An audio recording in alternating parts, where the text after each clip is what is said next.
like the Tribune's techno vibe. I like your ads, Tribune. People, I'm so excited for today's show because thank you to the Boca Raton Tribune. We brought on a great talent today, which we'll get to in a minute. Before we do that, let's go over a couple of things. For my people that run businesses out there, next week we have South Florida's pretty much best CPA, and he's going to give the top 10 tips way before tax time. For example, if you have little kids, should you be using them on your tax return as your employees? Whoever thought about that, but that's actually a very interesting tip. If you have a car, should you buy or lease it? Should you pay for it out of your operating account or your personal account? And also, now that it's COVID, should we be deducting your home office? All these type of things we're going to talk about next week. So get out a piece of paper, write down the tips, save yourself some money. But today, I'm not in a suit, not going to court, because we're talking about the arts, and I'm so excited, okay? A lot of you know, we have down here in South Florida, we've got, of course, the Broward Center for Performing Arts. We have Kravitz Center.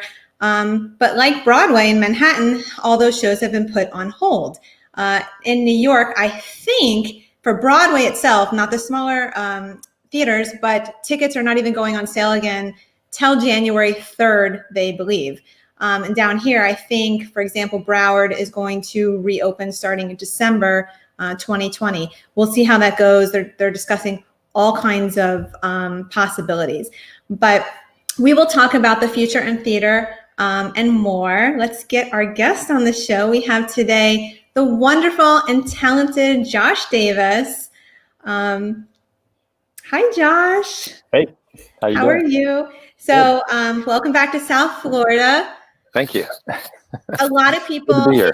Yeah, it's good to be here. If you had the opportunity, I think it was a year ago, he was playing Inspector Javert in Broward in Les Mis, which I'm so like only yesterday. I was in the palm trees and in the sun, surrounded by people.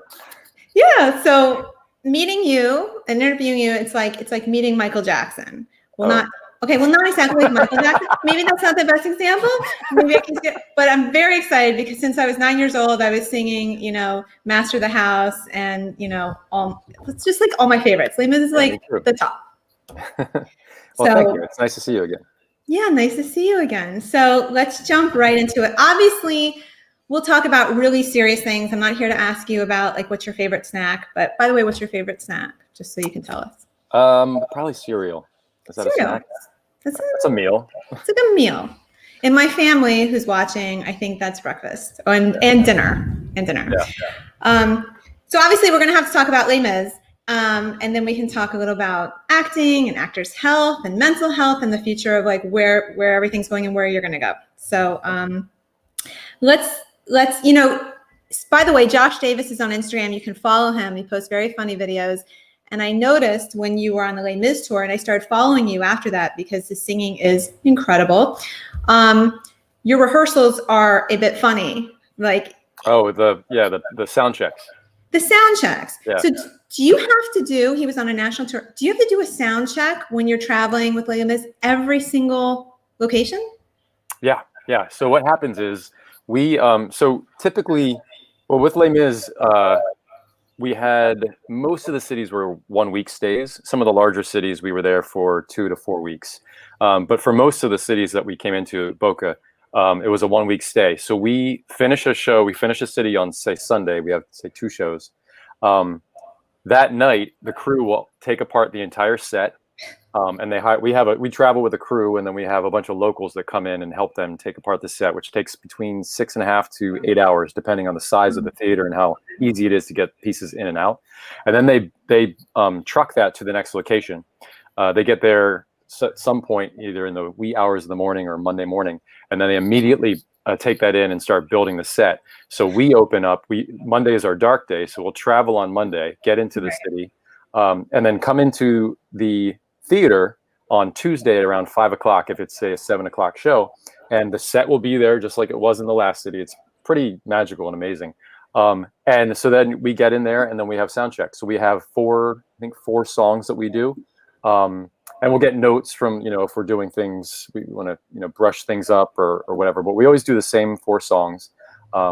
It's usually the Confrontation, Fontaine song, Gavroche sings a little bit, and then we do One Day More, and then the People song, which Javert was never a part of.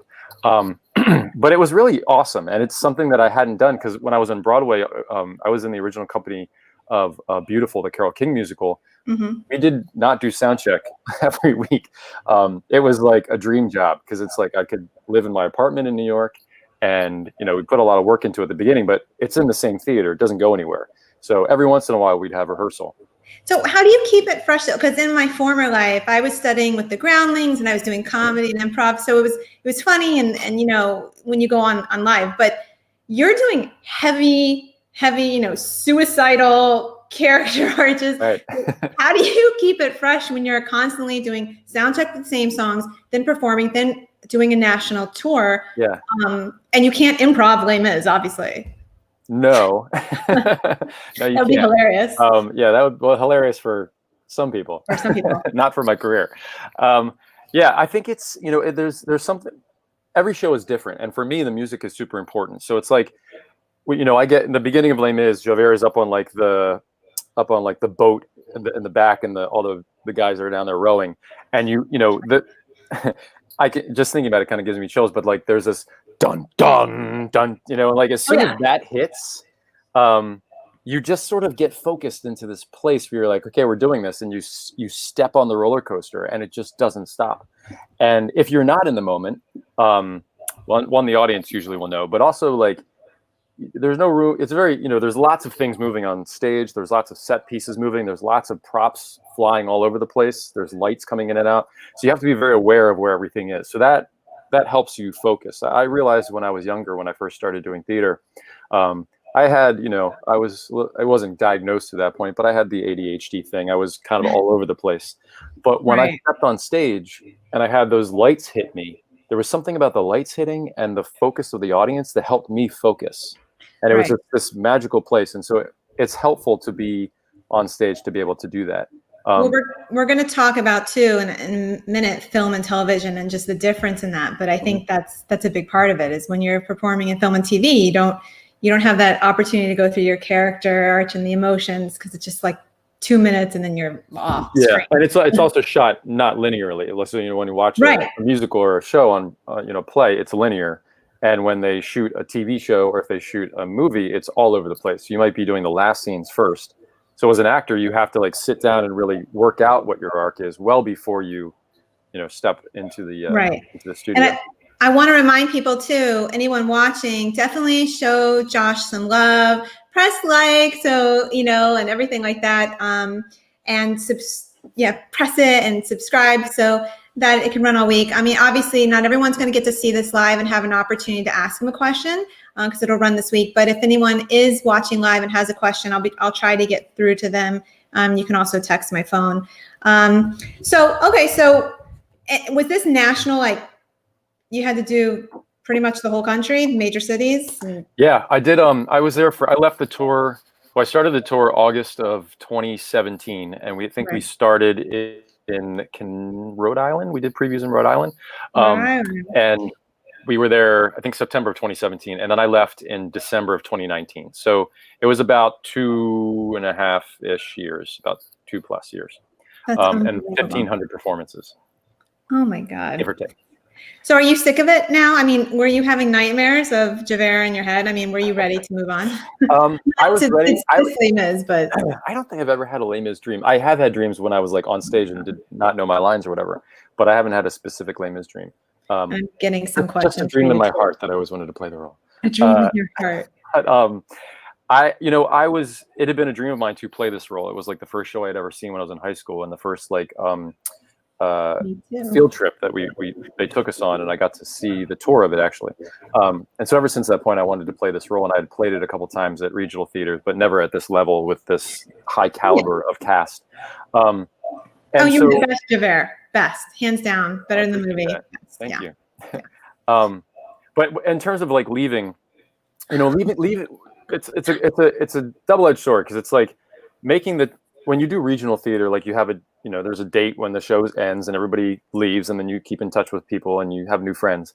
But when you're on Broadway, or if you're in a tour, the show can go for years and years. I did Beautiful for 3 years. Wait, I think I did over 1,500 performances in Beautiful and over 800 performances in Les Mis. That's right. Oh my God. So I was in Les Mis I was in Beautiful for 3 years, and I, as an actor, you struggle. You wait a lot of tables. You have years of trying to get to the point where you can actually make a living as an actor. And so when you finally get there, it's like, oh, you can afford to, go to a restaurant, or you can pay off your debt or whatever. So it's hard to leave that, because when you leave it, you're not always leaving for another job. You're sort of stepping out into the open without a job, which is what I did with Beautiful. And also what I did with Les Mis. So when I left Les Mis in December of 2019, I did not have a job. My intention actually was, because I had done a lot of theater, was to focus on TV and film. So I came back to New York and went back into on-camera classes where I could hone my skills again, because it's a different set of skills that you need for TV and theater.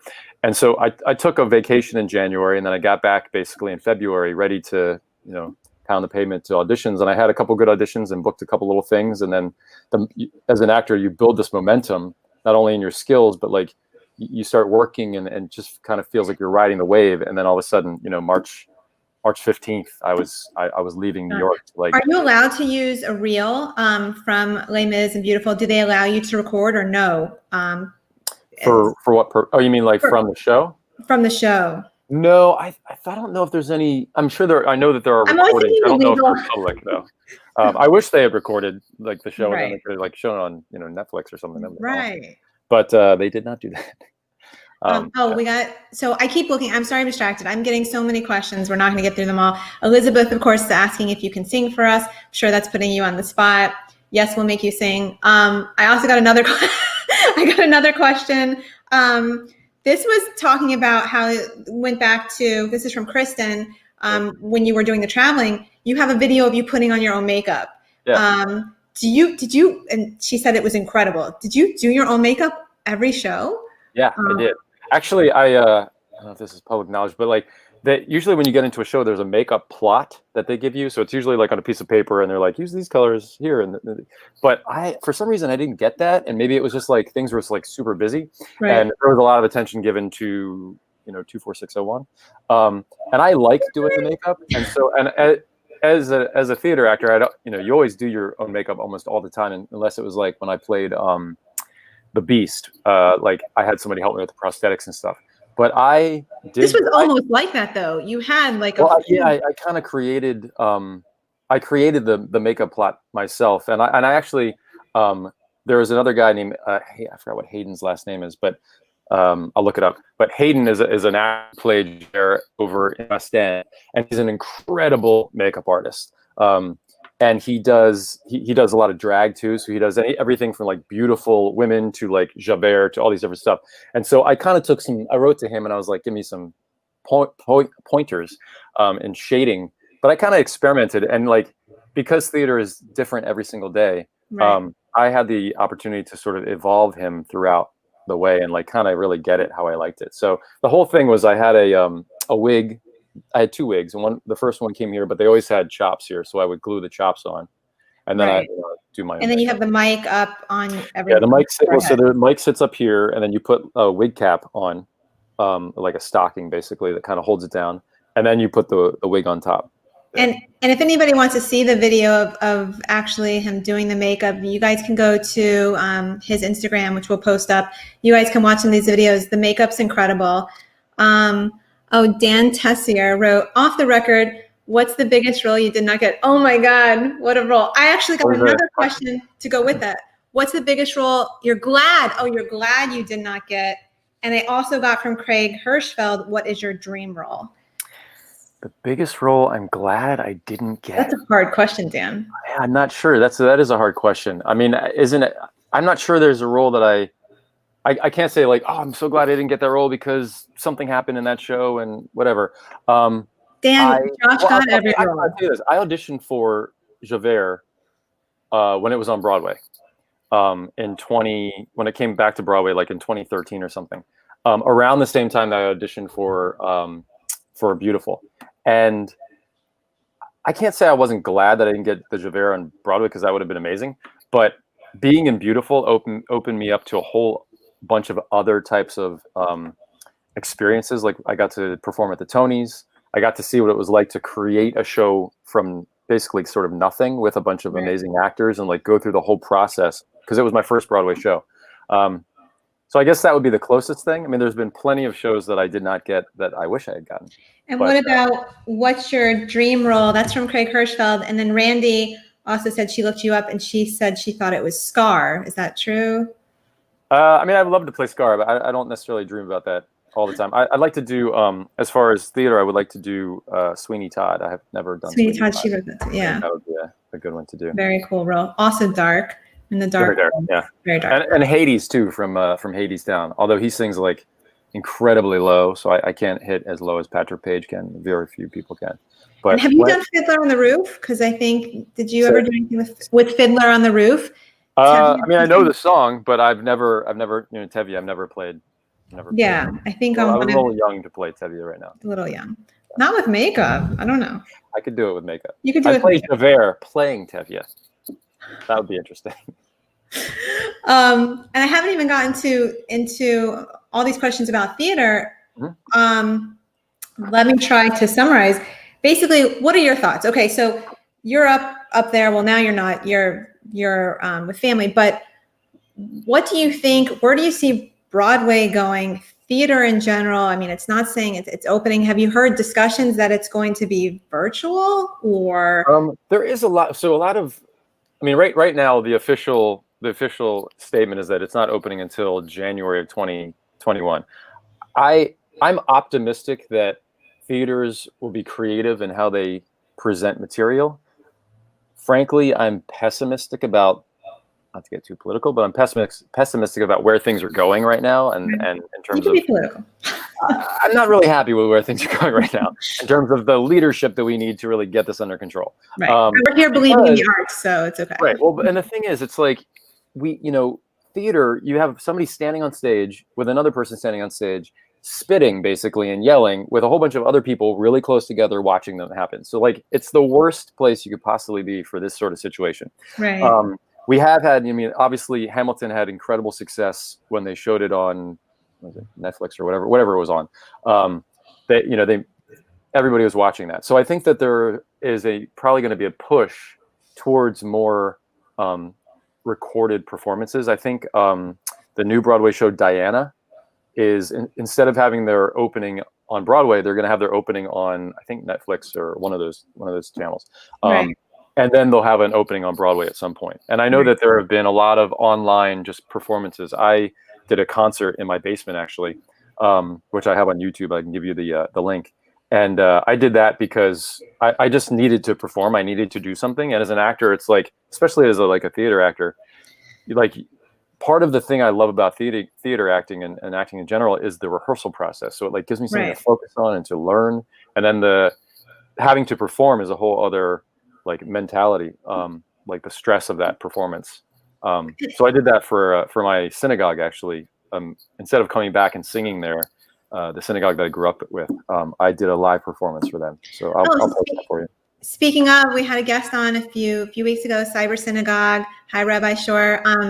She's been doing everything virtual, and she's also always looking for performers. So remember that, Josh. Oh, okay.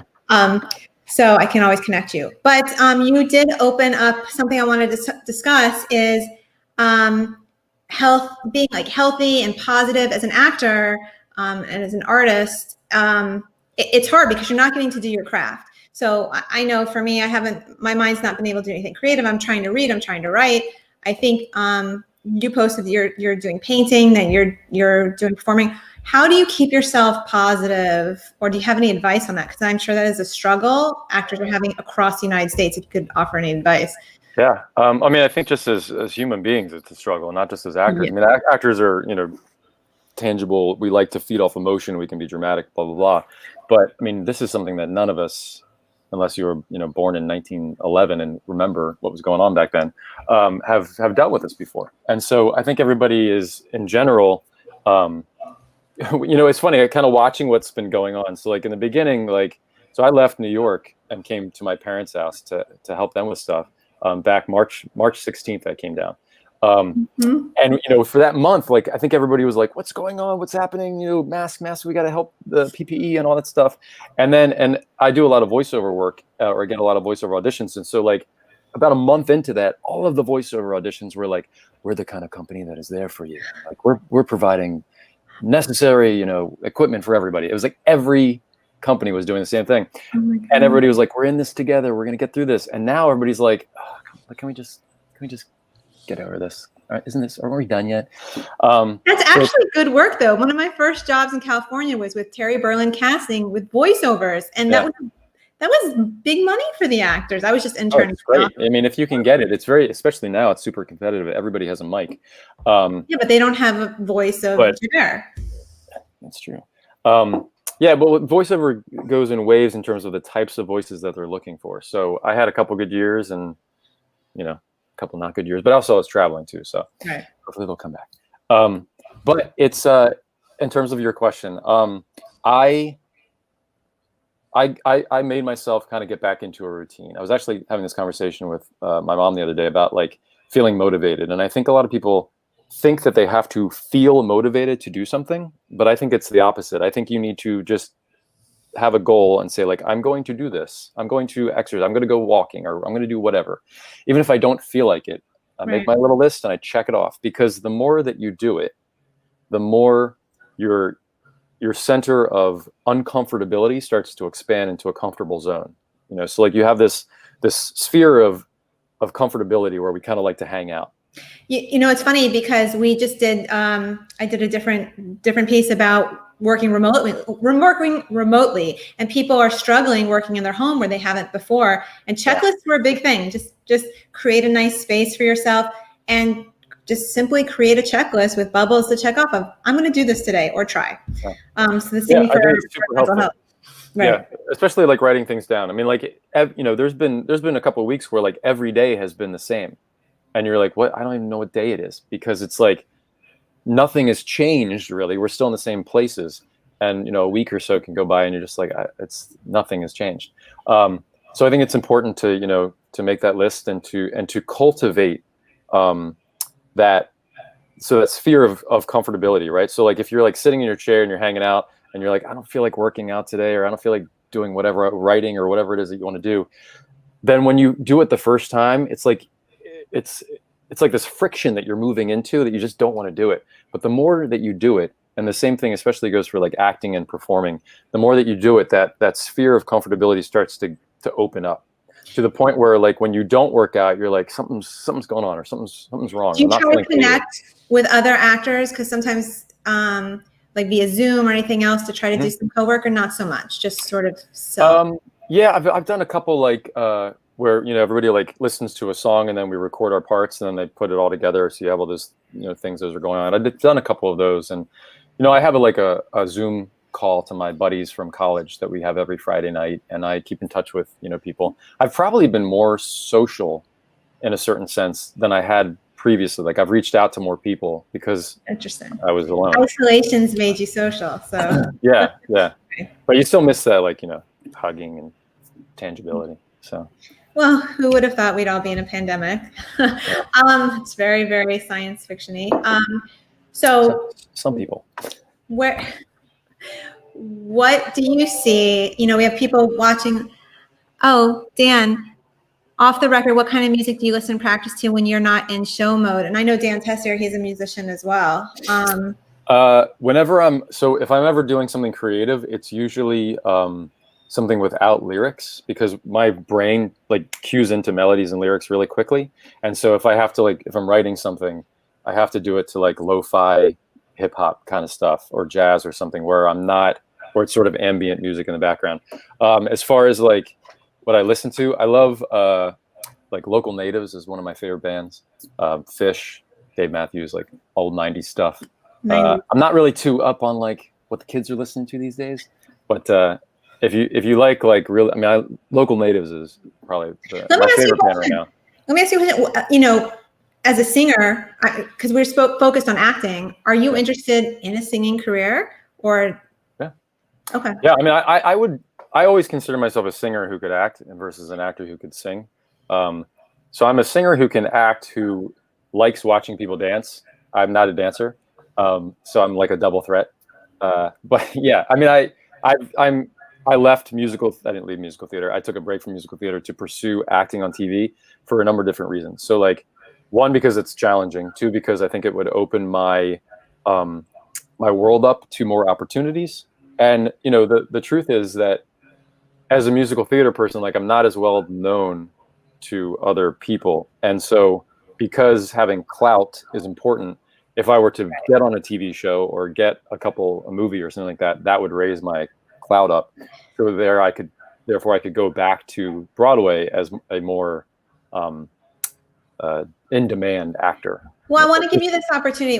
We have, and I'm not sure if you're on a phone or not. You just got a shout out too from another musician. So we have people in music, writers, actors, in business watching you. So I want you to provide an opportunity for yourself here to promote anything you want to promote, and tell us what you see for yourself in third person, next step for Josh Davis going forward. So in case anyone out there is watching, I really believe in connecting people. So maybe there's an opportunity with people watching that can connect with you. Well, I appreciate that.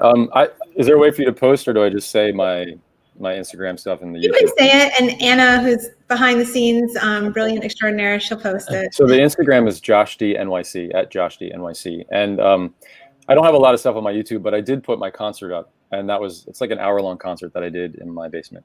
But it looks, you can't even tell it's my basement. I like lit it up, looks good. But that is on my YouTube channel. And I posted that to Anna, so maybe she can post that link. She is. And that's the best way to get in touch with me, probably through Instagram if you want to reach out. Okay. As far as what's next for me, so what's going on right now is, because New York has done a really good job of kind of dealing with the virus, there are TV shows that are starting to get into production. So I've actually just started to get a couple auditions recently for shows that are hoping to start shooting in September. But it's such a different world now. So what you have to do now is, because New York, because there's a lot of other states that are having hotspots versus New York that seems to be doing okay. Oh yeah, come to Florida. There you go. What they're requiring now is to do a 2-week. So say I booked a show, or like a spot on a TV show. What they're doing now is requiring the actors to self-quarantine, to get a test and self-quarantine for 2 weeks in New York State.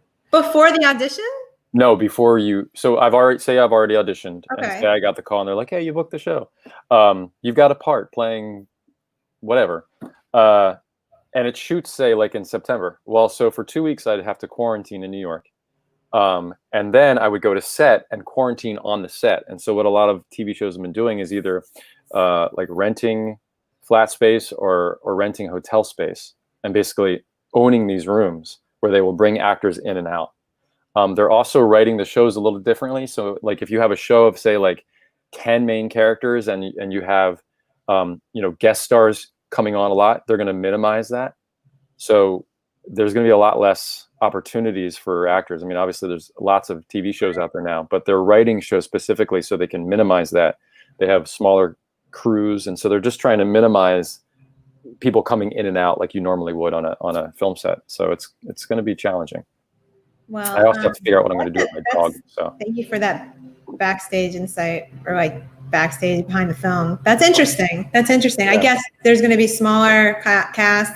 It's not going to be big street scenes with tons of people blocking off. Yeah, I don't know what they're going to do with like extras. I mean, it might, the thing is, like, we have this technology now that we can put extras in, CGI and stuff like that, and you can basically film on a green screen or even on an LED screen. So like, I don't know if anybody's seen the Mandalorian on Disney, but like something cool that they do, instead of having green screens, is they have these huge LED screens. Go on YouTube and look up like CGI or special effects Mandalorian, and there's a whole thing on it. Wow. It's super awesome. And it's like these huge LED screens. And one of the things that it does is when you have a green screen behind you, right? If you're just there on the set, they're lighting the green screen, and then when they in post, they put the castle or whatever it is behind you. But what's happening is when that light in the studio hits the green screen, that green reflects on the person and all around. So then they have to like color correct everything and make it look like they're in a certain environment. But with these LED screens, they actually have the picture right there. So the colors of like the sunset or are actually reflecting on you. So it's really interesting. I have not heard of that. That is very check out neat. The Mandalorian. Mandalorian. I have no association with the show other than thinking it's cool. Right, no. But it's visually just amazing. And I can't believe it's already been more than a half an hour. We've gone over time. This has been very interesting, but I've had a number of requests to see if you would sing a part of something. I really hate putting you on the spot, but you are such a natural singer. I mean, you know, do you like singing? And like Broward is a huge theater. And when I went to Broadway for the first time, I saw Wicked. It was the only Broadway play I saw for the first time. It's a small theater. I didn't know because I grew up in South Florida. Yeah. It's intimate. Do you like that better than these larger theaters? Not necessarily. I mean, like this, one of the things is when we do these sound checks is it's as much for the sound engineer as it is for the actors, because the sound in these different theaters is so different. And so sometimes you'll have this like beautiful, like warm reverb sound coming back at you and you can hear yourself. Sometimes you're singing and you end up pushing a little bit more because you can't hear it, and singing is it's biofeedback, so you need to know what it sounds like. It's like if you plugged your ears and you were singing into like a cone of nothing, and it's like it's hard to balance that. I don't know. I don't necessarily like one over the other. There are definitely theaters that I like singing in, but it doesn't necessarily mean that they're the size of them is, it's really just the acoustics. So will you sing something? What sure. Is there anything specific? No one has said anything specific. I've just gotten text after text. Will he sing? Will he sing? Will he sing? I think whatever makes you comfortable. Hey, out in the darkness. Can't really. Let's see. Perfect. A fugitive running, fallen from God, fallen from grace. God be my witness, I never shall yield till we come face to face, till we come face to face. He knows his way in the dark, mine is the way of the Lord. Those who follow the path of the righteous shall have their reward.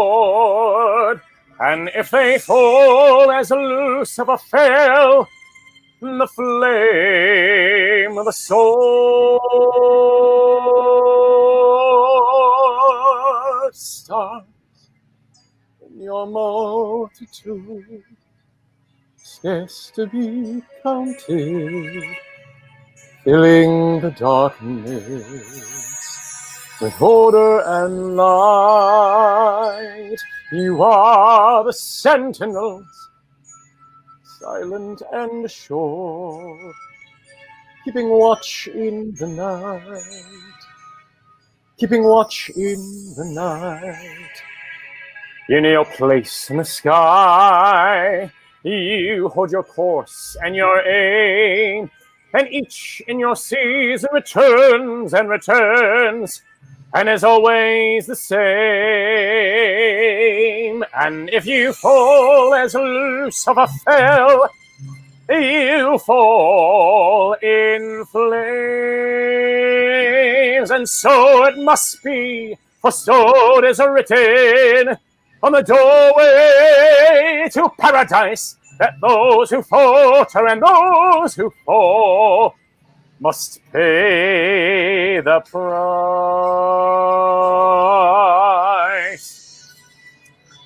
Oh my God. You guys. Can I keep going? Oh my God. Oh, let me find you. What a gift. Your family must be so proud and blessed. Yeah, they're like, what are you doing? No, everyone, I mean, you're getting like hearts and claps, and I know you can't see it, but people are writing amazing and clapping. So thank you for sharing that with us. You're welcome. Thank you to your family for birthing you. And no, really, thanks for sharing that. I think this is just such a happy break for us it's a happy break in the day, and it was really, really nice, and nice to have a very gifted actor here today. So I appreciate you having me. It was great. congratulations. Yeah. So please, everyone, follow him if you're interested in his career. See where Josh goes. Very exciting. And thank you again. We all got a Les Mis break today. So what a gift. And it was free, Josh. We didn't even have to buy tickets. That's right. Yeah, if you want to hear the rest of that song, just go and click on my my concert on. You have to Venmo him. Venmo him. He takes he takes Zelle, Venmo, and Apple QuickPay. So right. No. Otherwise, it's one song. Otherwise. So anyway, thank you so much. And next week, don't forget, we will be back to the real world without the fun of the arts, but we do have a really great guest next week. So join in and follow my feed if you want to see or connect with Josh Davis. Again, I'm just so in awe. I'm such a fan, so I can't even say anything. Thank you all. See you guys next week on Boca's Briefcase. And thanks to the Boca Raton Tribune for giving us this arts break today. Bye-bye.